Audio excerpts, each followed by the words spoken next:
Muy buenos días, mis hermanos. Como siempre es un gusto saludarles, dándole gracias a Dios y bendiciendo su santo nombre porque se acercó a nuestra cama esta mañana, nos abrazó, nos besó y nos regala este precioso día para que hagamos mejor las cosas de como las hemos estado haciendo.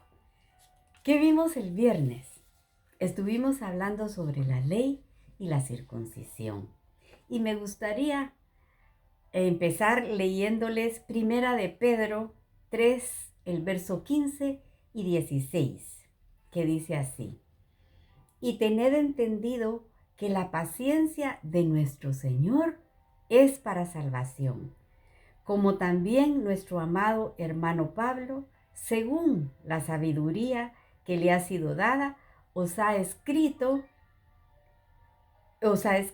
casi en todas sus epístolas, hablando en ellas de estas cosas, entre las cuales hay algunas difíciles de entender, las cuales los indoctos e inconstantes tuercen, como también las otras escrituras, para su propia perdición. Aquí el apóstol Pedro está diciendo que las cartas de Pablo son difíciles de entender.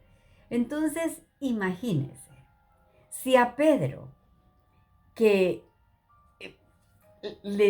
si a Pedro le daba trabajo entender las cartas de Pablo, que era su contemporáneo, que conocía el contexto en el que hablaba el apóstol Pablo, ¿cómo no va a ser difícil para nosotros entenderlo?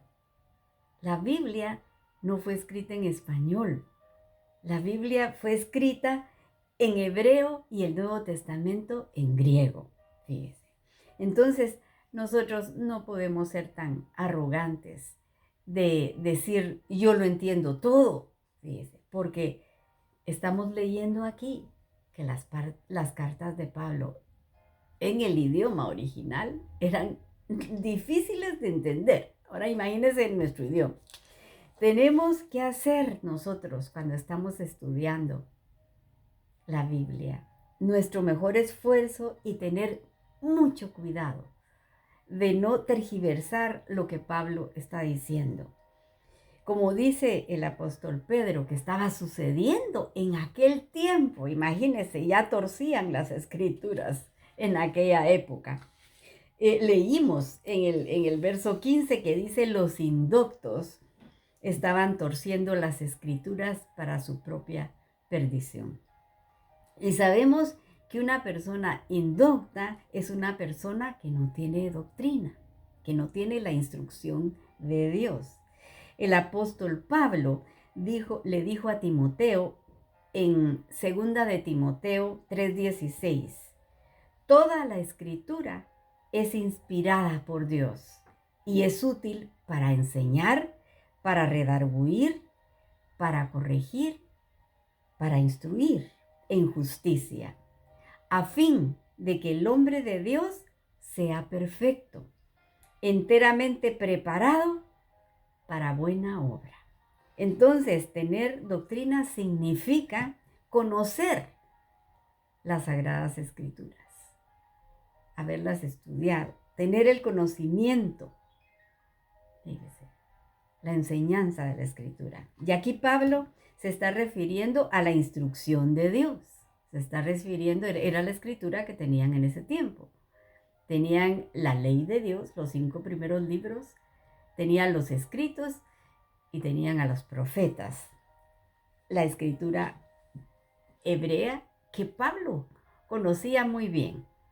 Por eso nosotros estamos haciendo un estudio verso a verso, para ir poco a poco, mire, conociendo las escrituras y poder entender lo que Pablo nos está hablando. En el capítulo 1 y 2 estuvimos viendo que el gentil o el extranjero que no es parte del pueblo de Israel es culpable por rechazar la revelación divina a través de la creación. Lo estudiamos en el capítulo 1, 20, que dice: las cosas invisibles de Él, su eterno poder y deidad, se hacen claramente visibles desde la creación del mundo, siendo entendidas por medio de las cosas hechas, de modo que no tienen excusa. Porque no hay excusa para rechazar la revelación divina. Por consiguiente, Israel en el exilio y los griegos también son culpables si transgreden la ley escrita en sus corazones. Así que todas las naciones son culpables delante de Dios porque rechazaron la revelación a través de la naturaleza. Si leemos Romano 1:21, nos lo dice, lo leímos en el capítulo 1. Pues habiendo conocido a Dios, no le glorificaron como a Dios ni le dieron gracias, sino que se envanecieron en sus razonamientos y su necio corazón fue entenebrecido. Profesando ser sabios, se hicieron necios y cambiaron la gloria de Dios incorruptible en semejanza de imagen de hombre corruptible, de aves, de cuadrúpedos y de reptiles, por lo cual también Dios los entregó a la inmundicia en las concupiscencias de sus corazones, de modo que deshonraron entre sí sus propios cuerpos, ya que cambiaron la verdad de Dios por la mentira, honrando y dando culto a las criaturas antes que al Creador, el cual es bendito por los siglos. Amén.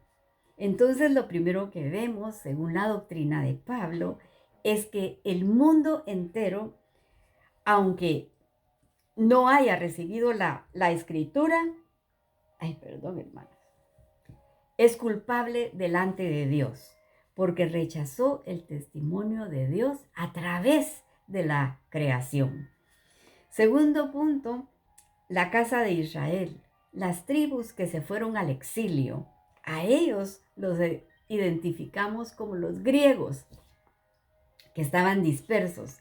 También son culpables, fíjese, porque si transgreden la ley escrita en sus corazones. Y el judío también es culpable por transgredir la ley escrita por la que tanto se jactan ellos. Nos damos cuenta que todas las naciones somos culpables delante de Dios porque rechazaron la revelación de Dios a través de la naturaleza. Se envanecieron en sus razonamientos y no le dieron gloria a Dios. Profesando ser sabios, se hicieron necios. Y ahora sí, entramos al capítulo 3, que Pablo va a comenzar diciéndonos si el judío tiene alguna ventaja sobre los griegos y sobre las naciones en general. El verso 1 dice: ¿qué ventaja pues tiene el judío? ¿O de qué aprovecha la circuncisión? Y aquí él mismo se contesta en el verso 2. Mucho, en todas maneras. Primero, ciertamente les ha sido confiada la palabra de Dios. Ya aquí nos está diciendo que el judío que no perdió su identidad, que se mantuvo fiel, fíjese, como judío, tiene la ventaja de que les ha sido confiada la palabra de Dios. A ellos les fue entregada la palabra de Dios. Porque gracias a quién tenemos nosotros la palabra de Dios. ¿Quién se encargó de transmitirla? Sí. Ellos se mantuvieron copiando y copiando para que ahora usted y yo tengamos este libro en nuestras manos. El pueblo judío, el que no se asimiló entre las naciones y se mantuvo fiel, es el que se encargó de preservar este libro y copiarlo y difundirlo. Y gracias a ese remanente de Israel tenemos las escrituras. Así que teniendo una Así que teniendo una actitud arrogante en contra del judío, es demostrar ingratitud, es ser ingratos, porque hay muchos judíos que dieron sus vidas con tal de preservar este libro, la palabra de Dios. Y aquí va a preguntar en el verso 3, pues qué, si alguno de ellos así han sido incrédulos, su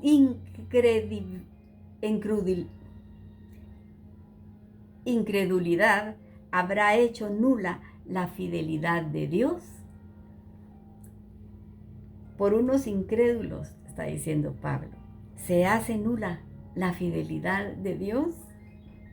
El verso 4 dice, de ninguna manera.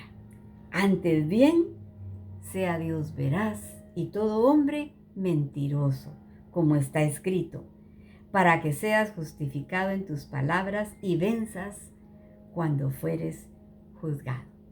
Aquí lo tengo que dejar porque el tiempo me ganó, pero le vamos a dar gracias a Dios por las peticiones que nos ha hecho el favor de contestar, y las que están pendientes, acérquese aquí conmigo y ayúdeme a orar para que el Señor nos escuche y nos conteste pronto. Señor, te agradecemos de todo corazón que estudiando verso a verso tu palabra, llenas nuestro entendimiento de luz.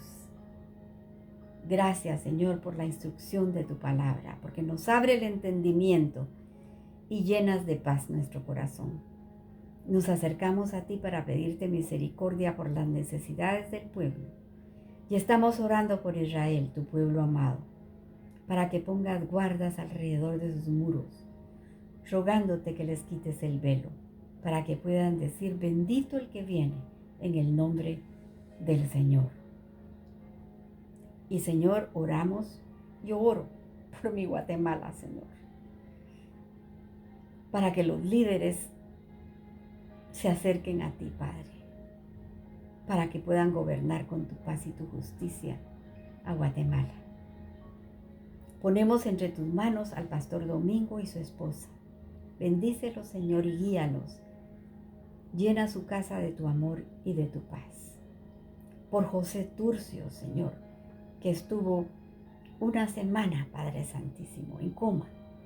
Pon tu mano preciosa sobre él para que todo vuelva a la normalidad, Señor. Y te pedimos por el matrimonio del hermano Rudy, para que seas tú, mi Señor, quien lo aconseje. Oramos por la hermana Yolanda, para que le des fortaleza, Señor, y por su hermana Flor y Jurado, que la han diagnosticado con cáncer. Ayúdanos, Señor. Por la hermana Mirna, te pido, Señor, por su hijo para que regrese a tus caminos, y que la hermana Mirna tenga la seguridad que tú tienes todo en control. Te ruego por el niño Tony, para que tú pongas tus manos de misericordia sobre él y lo sanes completamente. Te pido por el hermano Luis Maya, para que tomes el control de su vida, trayéndole paz a su corazón. Te pido por Gabriel. La mamá está rogando para que se aparte del vicio y pueda encontrar el camino para seguirte a ti. Ayúdale a esta mamá, Señor. Contéstale su petición. Y te pongo a Leslie para que tú la sanes, Señor. Pon tu mano preciosa sobre esta jovencita que te sirve con alegría, Padre. Por Gabriel, este jovencito con los riñones dañados. Señor, sánalo completamente. Por Javier Fernández, Señor, ayúdalo, Padre. Tú conoces su situación. Yo te pido que lo protejas, Señor, y que le hables a su corazón. También Alicia, Padre, su esposa, llénala de tu paz, para que ella vea que tú tienes tu mano levantada haciendo milagros. Y ponemos entre tus manos a la hermana Angelita. Ayúdala con fortaleza y salud. Ella es tu sierva, Señor. Por Dylan Morales, este jovencito con agua en el cerebro. Seguimos orando por él hasta saber que ya está de pie. Por Iván Avellán, seguimos orando por sanidad para toda su familia, Señor. Por Amparo Ortega, por su salud, tócala, mi Señor. y por la audiencia de Guatemala, Centro y Suramérica. Mandamos la bendición de tu palabra. Y si alguien escuchó y tocó su corazón, yo le aconsejo que se arrepienta de sus pecados, que le pida perdón al Señor, para que Jesús sea el que le enseñe y la guíe, y pueda heredar así la vida eterna, porque todas estas cosas las hemos pedido en el precioso nombre de tu Hijo amado Jesús. Amén y amén. Los bendigo, mis hermanas, y les doy gracias a Dios por ustedes. Si Él lo permite, mañana a esta hora seguimos, nos abrazamos con su palabra de Dios, con la palabra de Dios. Pero para el día de hoy, que Él mantenga su mano sobre la cabeza de cada uno de ustedes. Bendiciones.